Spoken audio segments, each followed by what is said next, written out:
Amma 7th anniversary Dhamaka offers. Shop 599, win 777 exclusive prizes. WhatsApp lo order cheyandi, gift pattandi.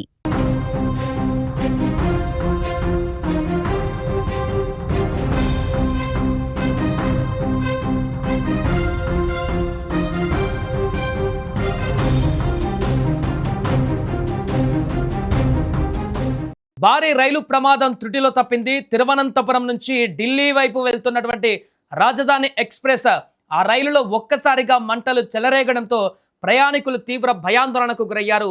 ఒక AC కోచ్లో మొదలైనటువంటి ఈ మంటలు క్షణాల వ్యవధిలోనే పక్కనే ఉన్న మరో బోగీకి కూడా అత్యంత వేగంగా వ్యాపించాయి.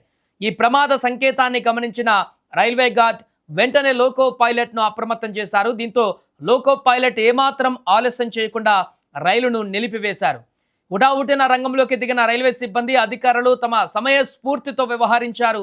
మంటలు అంటుకున్న ఆ రెండు బోగీలను మిగతా రైలు భాగం నుండి వెంటనే వేరు చేయడంతో ఒక భారీ విపత్తు తప్పింది.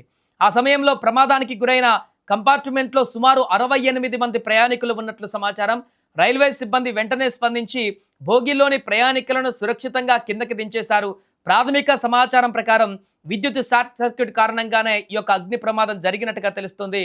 రైల్వే అధికారులు ప్రయాణికులు సకాలంలో స్పందించి సురక్షితంగా బయటకు రావడంతో ఎవరికీ ఎలాంటి ప్రాణ నష్టం జరగకపోవడంతో అందరూ ఊపిరి పీల్చుకున్నారు. సమాచారం అందుకున్నటువంటి అగ్నిమాపక సిబ్బంది పలు ఫైర్ టెండర్లతో వెంటనే ఘటనా స్థలానికి చేరుకొని మంటలను అదుపు చేసేందుకు ముమ్మరంగా ప్రయత్నించాయి. అయితే ఈ ప్రమాదం కారణంగా కోట రైల్వే స్టేషన్లో ఓవర్ హెడ్ విద్యుత్ లైన్లు పూర్తిగా దెబ్బతినడంతో ఆ రూట్లో నడిచే పలు రైళ్ల రాకపోకలకు తీవ్ర అంతరాయం ఏర్పడింది. ఏదేమైనా కూడా రాజధాని ఎక్స్ప్రెస్లో మంటలు చెలరేగడం ఒక్కసారిగా అందులో ఉన్నటువంటి ప్రయాణికులను తీవ్ర భయాందోళనకు గురి చేసింది. గతంలో జరిగినటువంటి అనేక రైలు ప్రమాద ఘటనలు అక్కడ ఉన్నటువంటి ప్రయాణికులకు కళ్ళ ముందే కనిపించేలా చేసింది.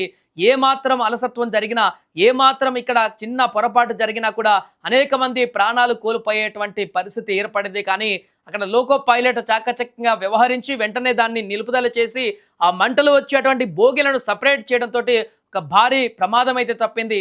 ఒకవేళ ఆ మంటలను కనుక గమనించకుండా అదే వేగంతో కనుక రైలు ప్రయాణించినట్లయితే దారిన విపరీతమైనటువంటి అగ్ని ప్రమాదంతో చాలామంది ప్రాణాలు కూడా పోయేటువంటి అవకాశం ఉండేది. కాబట్టి దీంతో ప్రస్తుతానికి ఘటనకు సంబంధించి కూడా దర్యాప్తు కొనసాగిస్తున్నారు.